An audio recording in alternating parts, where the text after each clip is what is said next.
who took music as a journey into the soul and from the soul into the act of liberation. Of those who contributed to the celestial experiences of the community, the saintly musician Pandit Vishnu Digambar Paluskar will always be remembered as one who has enriched the inner lives of the people. For him, music was a vehicle to carry forth his innermost thoughts on men and matter and to commune with the divine. Dattatreya Vishnu Paluskar, the 11th and only surviving child of Pandit Vishnu Digambar Paluskar, was born on May 28, 1921. He was only 10 when he lost his father. Deeply aware of his father's greatness as the only evangelist of Hindustani classical music, the young Bapu, as he was affectionately called, determined to pursue his father's mission. Bapu took his early lessons in music from his father, after whose death he received further training successively from 3 leading disciples of Panditji. The first was Chintaman Rao Paluskar, his cousin, followed by a brief tutelage under Narayan Rao Vyas. Then came the fruitful period of training under Pandit Vinayak Rao Patwardhan, which continued till 1942. When 14, Bapu made his mark as a major talent with his debut at the famous Harivallabh Sangeet Samaroh at Jalandhar and his subsequent performance at the All India Music Conference in Calcutta. He soon became indispensable at major musical events wherever they were held. He also became a broadcaster at the age of 16 and cut his first gramophone disc when he was only 22.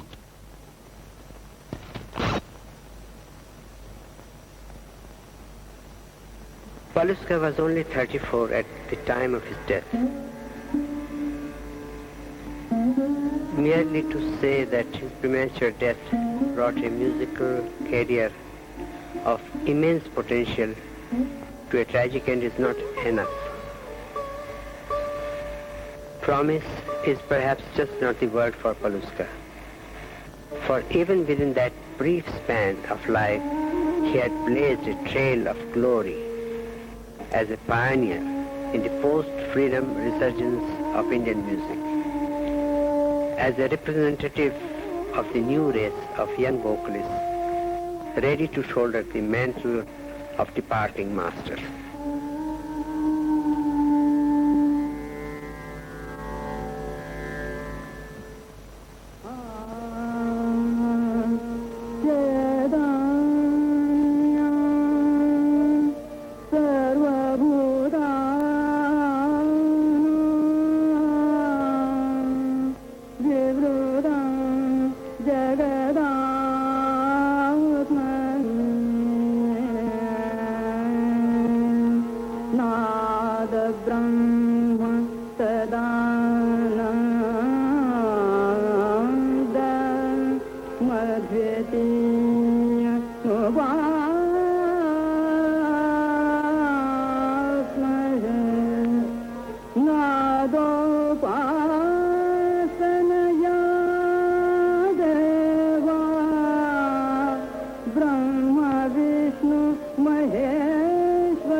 Raghupati Raghav राजा राम बधिर पावन सीताराम रघुपति राघव राजा राम बधिर पावन सीताराम रघुपति राघव राजा राम बधिर पावन सीताराम रघुपति राघव राजा राम बधिर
प्राचीन काल से ही हमारे देश में संगीत को मात्र मनोरंजन का साधन न मानकर उसे नाद योग का ऊंचा पद दिया गया है।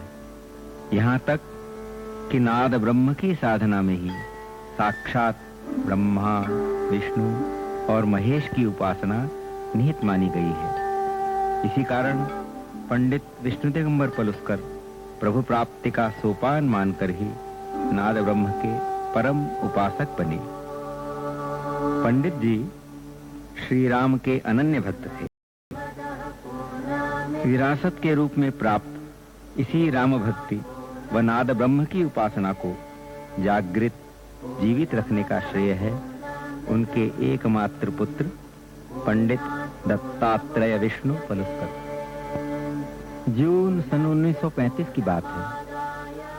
बापूराव अपने गुरु पंडित विनायकराव पटवर्धन के साथ पूना से लाहौर आए। एक दुबला पतला शर्मीला लड़का, पर आंखों में एक अजीब चमक, सदा मुस्कुराता मोहक चेहरा। गांधर्व महाविद्यालय लाहौर में प्रारंभिक संगीत शिक्षा के बाद जून 1936 में मैं पूना आ गया। गुरुवर्य पंडित विनायकराव पटवर्धन के निर्देशन में पूना के विद्यालय में मेरी संगीत शिक्षा आरंभ हुई। तब निकट संपर्क में आकर उनके साथ जो रिश्ता जुड़ा वह जीवन भर कायम रहा। रात के समय उनकी घंटों घंटों की तालीम और साधना मैंने स्वयं देखी और सुनी।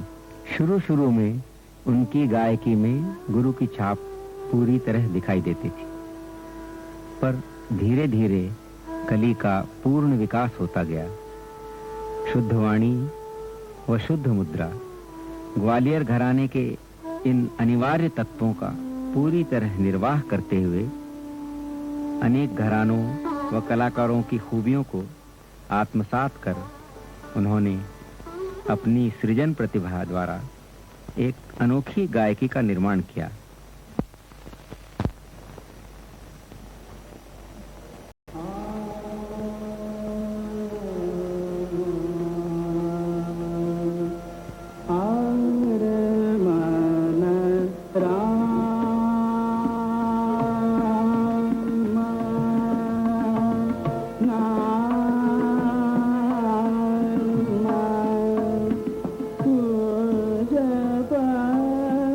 Ah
It was in 1955 that Paluskar died a sudden death.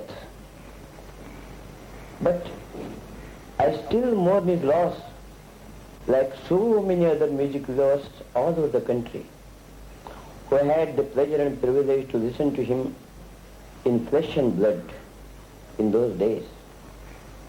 He was only 34 when he died. But he was something much more than an epoch maker in so many ways. But Paluskar, though a traditionalist by training, was progressive by his temperament and outlook. He allowed himself to be exposed to different styles and vogues which were exemplified by several leading gharanas of Hindustani music. And he set about the task of making his music eclectic, basically eclectic in its character. But at the same time, in spite of his short span of life, he has left a fairly rich legacy of his great music for the posterity and for those of generations yet unborn will be inspired by his music as much by the devoutness of temper and the charm of feeling which he brought to bear on his singing. Paluskar was a man of simple living and clean habits. Unlike most other contemporaries of his times, one never saw him take pan, bidi or tobacco, much less liquor. His voice was not only his forte, but something much more. He was so simple and shy that his bearing often baffled his friends and perplexed strangers. But he could more than make it up by endearing himself to everyone by his innate courtesies and disarming disposition, as much as his music endeared him to the masses. Most of the time he was busy with his countrywide professional tours, so his young age and professional preoccupations obviously afforded him no opportunity to groom many disciples. There are a few singers like Sarat Sathe, Alindi Keskar, Sarojini Kulkarni, Padma Devi and Kamal Ketkar who received the benefit of his guidance from time to time. मेरे गुरु राग पढ़ाते समय राग की पूरी जानकारी देते थे।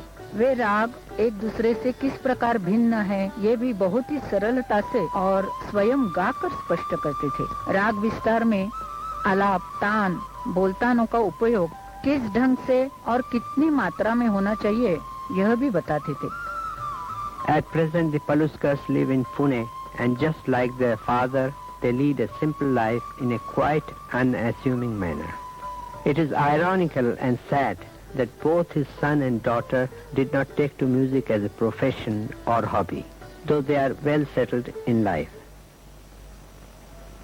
It was Paluskar's singular distinction that he emerged as the first classical musician of the present century to overshadow the Gharana concept and initiate the trend of eclecticism in the classical domain.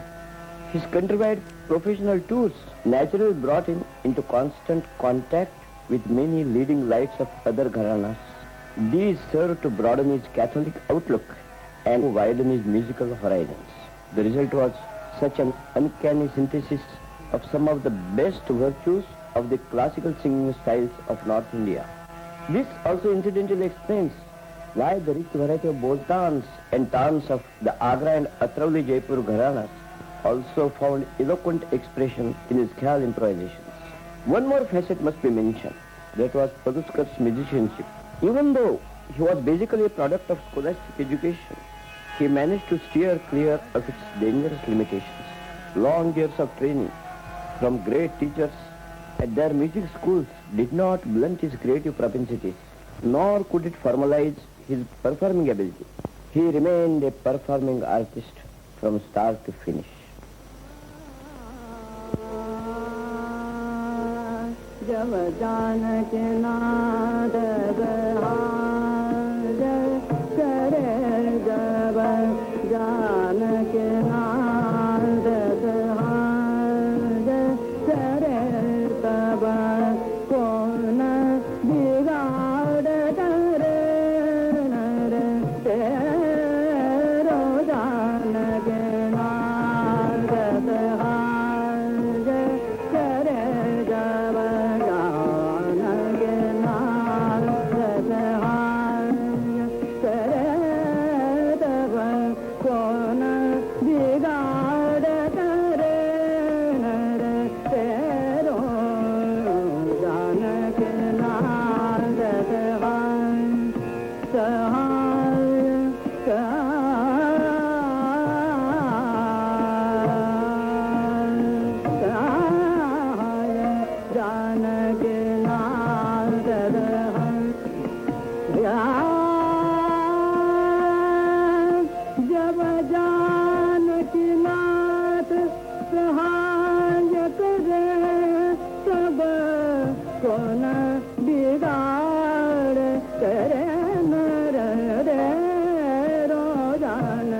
नाद बहार करे जब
ये उस वक्त की बात है जब मैं फिल्म बैजू बावरा बना रहा था और उसमें आपकी आवाज़ बैजू के लिए मुझे चाहिए और तानसेन के लिए आमिर खान साहब की आवाज़ ले रहा हूँ।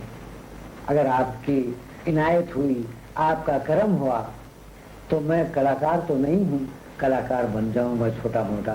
आपके आशीर्वाद से हंसने लगे, मेरी पीठ ठोकी, कह रहे हैं अच्छा कब रिकॉर्डिंग करना है। मैंने कहा साहब जब आप रिहर्सल कर लेंगे तैयारी हो जाएगी। तो उन्होंने कहा चलिए मैं आता हूँ कल रिहर्सल के लिए। रिहर्सल करने आए कारदार स्टूडियो में, वो आमिर खान साहब और दोनों बैठकर रिहर्सल करते रहे। जो जो ताने, जो सरगम, जो पलटे तय हुए थे, फिक्स हुए थे, वो सब पंडित जी ने लिख लिए साहब। और विष्णु दिगंबर के घराने का नोटिशन मैं ये कहने के लिए तैयार हूँ बड़े पुरजोर तरीके से कि उनके घराने का नोटिशन बहुत मजबूत नोटिशन है, बड़ा सही नोटिशन है।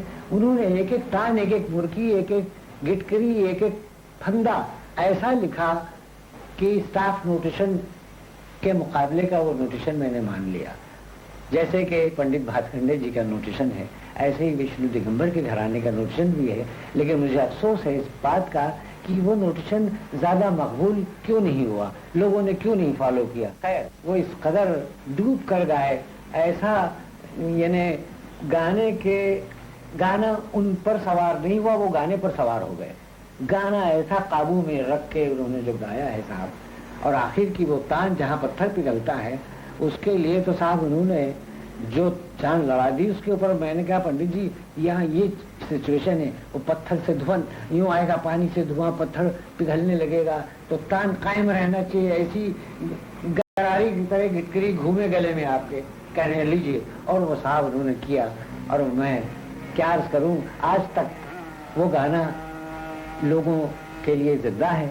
और मैं समझता हूं कि इसलिए नहीं वो जिंदा है कि मैंने कंपोज किया था, बल्कि इसलिए जिंदा है कि उसमें पंडित पलुस्कर साहब और आमिर खान साहब ने गाया था, इसलिए वो जिंदा है और हमेशा जिंदा रहेगा।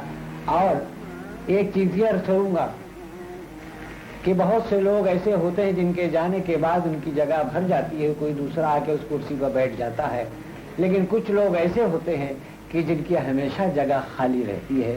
उनमें से डी.वी. पलुस्कर साहब भी है कि उनकी जगह आज तक खाली है और मेरे ख्याल से खाली रहेगी। और अफसोस ये है कि चल दिया वो इस जहां को छोड़कर गाता हुआ, अपने गीतों से भरी दुनिया को तड़पाता हुआ।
Paluskar's career started looking forward to the accomplishment of great heights and depths in his ordained mission.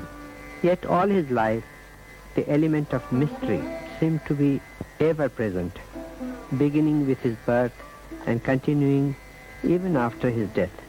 Mystery wearing a veil of beliefs and fears, faith and wishes. Just a few months before his death, he visited China as a member of the Indian cultural delegation, an offer which he had turned down twice before in deference to the wishes of his superstitious mother.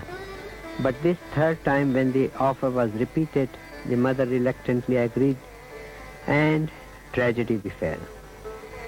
Because it was in China that Paluskar contracted an infection, which within a short time of his return fatally silenced his creative genius. October 26, 1955, on the celebrated day of Vijayadashami, the crossing of frontiers, the triumph of good over evil, symbolic of Lord Rama's victory over Ravana. Paluskar, an ardent worshipper of Lord Rama, breathed his last. How ironic that Paluskar's victory over the materialistic frontiers coincided with Rama's triumph over Ravana. Paluskar's Vijayadashami may be the end of his elemental existence, but his music will ever remain appealing and fascinating to the inner recesses of human consciousness.